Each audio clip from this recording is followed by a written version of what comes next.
안녕하세요. 지메입니다. 제가 찍은 영상들의 장점은 이게 2016년도 글로 3년 전 글이잖아요. 3년 전 글이라고 하더라도 저는 부동산 대책에 영향을 받지 않습니다. 뭐 세금처럼 바뀌는 것도 아니고 대출처럼 바뀌는 것도 아니다 보니 부동산 대책과도 전혀 연관이 없는 글들입니다. 그래서 오래된 글조차도 전부 다 현재 바로 적용 가능한 내용들이기 때문에 제 글들은 과거 글을 읽어도 전혀 상관이 없습니다. 많이 보시면 보실수록 도움이 되겠죠. 오늘 할 내용은 경매물건 분석 주거 게시판에 있는 기존 임차인과 재계약 시 대항력이라는 글에 대해서 보도록 할 건데요. 오늘 내용은 좀 많이 어렵습니다. 좀 많이 헷갈릴 수도 있고 하기 때문에 좀 집중해서 좀 보셔야 됩니다. 남동구 인천에 나와 있는 다세대인데요. 일단 내용을 보겠습니다. 매각 물건 명세서부터 보죠. 제가 항상 매각 물건 명세서부터 보죠. 가장 중요한 서류니까요. 먼저 전입자 여시가 있는데요. 전입일자가 2009년도 6월 8일입니다. 그리고 최선준 설정일자가 2011년도입니다. 그러므로 근저당보다 빠르므로 대항력이 있는 세입자입니다. 대항력이 있는 세입자로 지금 여기 나와 있는 보증금과 차임이 나와 있지 않는데요. 만약에 낙찰자가 낙찰을 받았는데 여씨가 진정한 세입자가 맞다면 어떻게 되나요? 낙찰자는 보증금을 전액 인수를 해야 됩니다. 그러므로 조심해야 되겠죠? 그래서 현황조사서를 좀 봤더니 전입세대 열람등을 봤더니 전입세 주민등록등본에 의함, 방문시 만잠 누구에 의해서 명확히 알고 있지 못하다고 함이라고 써져 있습니다. 그렇다는 것은 누군가 있긴 있다는 겁니다. 누군가 있긴 있다는 거예요. 임차인의 손씨를 만나긴 했는데 누군가 있긴 있는데 아무것도 신고를 하지 않았다는 거죠. 그래서 또 한번 봐봅니다. 전입세대 열람등을 봤더니 비어 있습니다. 아무도 전입이 되어 있지 않죠. 이 전입세대 열람내역에 아무도 전입이 되어 있지 않다면 당연히 대항력은 상실을 한다고 봐야겠죠. 그러나 그 기준이 있습니다. 무조건 전입세대가 빠졌다고 해서 무조건 대항력이 상실한다고 보는 게 아니라 정확히 어디까지 빠지는지를 따지냐면 배당요구 종기일까지입니다. 배당요구.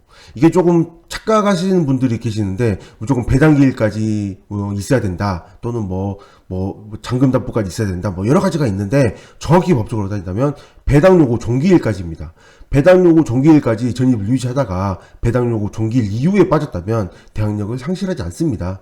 대항력이 있으므로 낙찰자가 인수상이 될 수 있다는 거죠.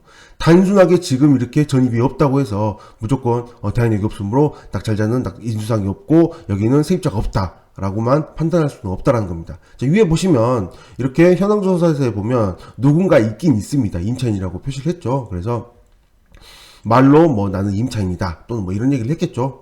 그래서 이렇게 전입세대는 없다고만 해서 무조건 판단하시면 안 되고요. 전입이 있었다가 뺐다라는 것도 한 번쯤은 고려를 한 상태여야 됩니다. 물론 현실적으로는 세입자가 돈을 받기 전까지 전입을 빼지 않죠. 거의 빼지 않죠. 질문 나온 거 봐도 이거 어디 나가야 되는데 이런 질문이 많이 올라오죠. 세입자 입장에서도 어디를 이사 가야 되는데 전입으로 옮기면 어떻게 할까요? 당연히 저도 다 빼지 말라고 얘기를 합니다. 그래서 단순하게 전입이 없다는 것만 판단을 하시면 안 됩니다.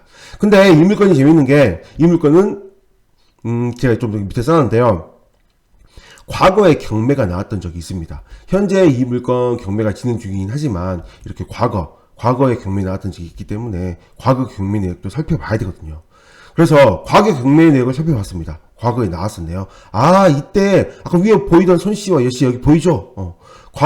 과거에 경매 나왔던 적이 있었고 과거에 경매 나왔던 적을 봐보니 그때 당시에 세입자였다라는 거죠. 세입자 보증금 2천만 원에 세입자였었던 거죠. 이 경매에 나왔던 경매 물건은 낙찰이 되었고 그리고 낙찰이 되었기 때문에 이때 당시에 권리분석을 잠깐 봐보면 2009년 6월 8일 근저당이었고 2009년 5월 25일 근저당이었습니다. 대항력이 없죠. 대항력이 없습니다. 대항력이 없습니다. 대항력이 없기 때문에 이 경매 물건이 진행이 되었고 낙찰이 되었거든요. 낙찰이 되었으면 당연히 이 대항력이 없던 세입자는 소멸해야 되는 거죠. 소멸해야 되는 거죠. 전부. 대항력이 없기 때문에 소멸이 있죠. 근저당 이웃기 때문에. 소멸했는데 바로 전입이 2009년 6월 8일 그대로 돼 있죠. 이 뜻은 뭐예요?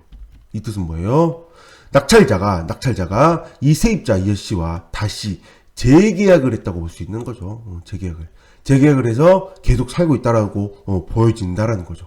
그러면 당연하게 이때 낙찰이 이때 이제 소멸이 되었기 때문에 당연히 낙찰자 입장에서는 그럼 대항력이 없다라고 판단을 할 수가 있겠죠. 그런데 이제 판례가 하나 있습니다. 자, 판례를 보시면 이런 내용이 있습니다.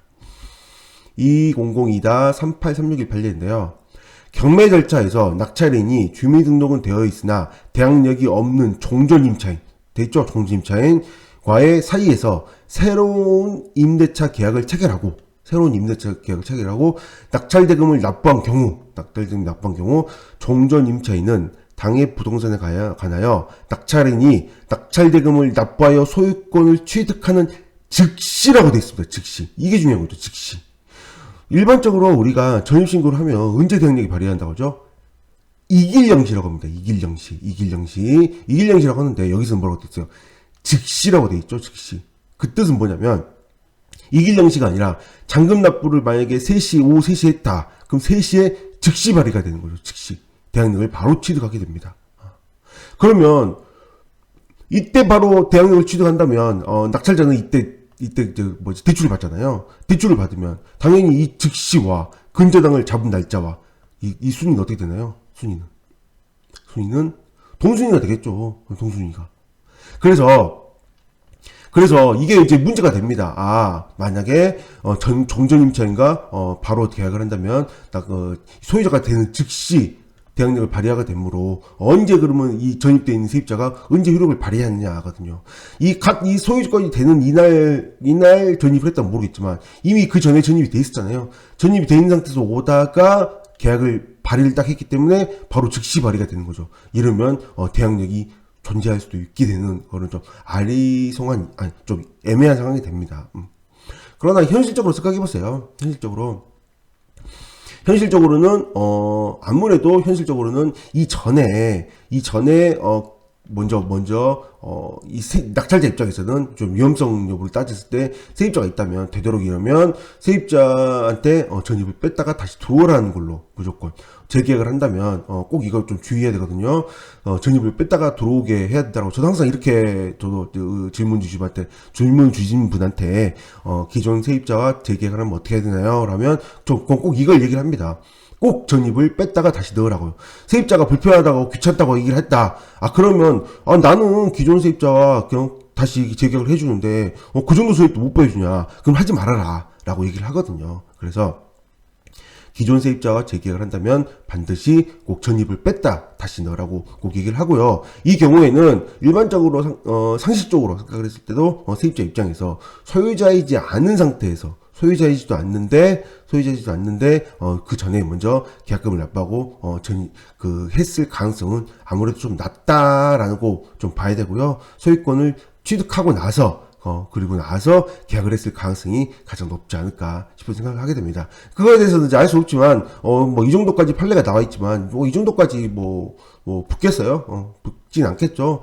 일단은 이 물건에서는 이전에 2천만 원이었고 그 전에는 이제 최우선 매제를 받긴 했었겠지만 이 물건에 다시 계약을 했을 때 얼마에 계약을 했는지 모르겠지만 2천만 원이라고 가정을 한다면 정말 근저당과 나눈다 하더라도 얼마나 될지 모르겠지만 최악 정말 제대로 개선이 안 돼서 최악이라면 2천 인수 정도까지 생각하고 입찰하는 게 현명하지 않을까 싶은데요. 이거는 제가 이렇게 분석을 했기 때문인 거고 사실 일반적인 상황에는 이럴 일이 거의 나오지 않기 때문에 그냥 아마 인수에 대해서는 전혀 생각하지 않고 입찰을 하시는 분도 있기 때문에 특별히 좀 낙찰 금액은 낮아지지 않지 않을까 그런 생각을 해봅니다.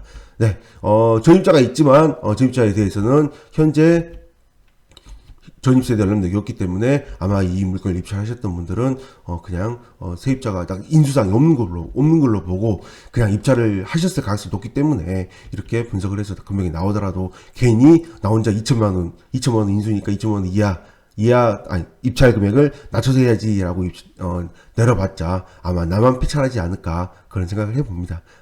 이처럼 많이 알면 이렇게 분석을 많이 해볼 수도 있겠지만 그 많이 알므로 인해서 오히려 잘 모르시는 분들과 경쟁을 하면 오히려 좀 어이없게도 패찰하는 일들이 바로 이런 것 때문이지 않을까 생각을 해보는데요. 지금 여기 아까 위에 나와있던 제가 얘기했던 것 중에 전임 세대가 없다고 해서 무조건 대항력이 존재하지 않는다라는 거는 다른 유튜브에 그 판례가 있습니다. 다른 유튜브에 판례가 있으므로 다른 유튜브를 보다 보시면 그 내용을 보시게 될 테니 이 두 개의 판례 까지 좀 생각을 해보시고 정전 임차인에 관련된 내용을 잘 생각을 해보시기 바랍니다. 네, 오늘 여기까지 하겠습니다. 감사합니다.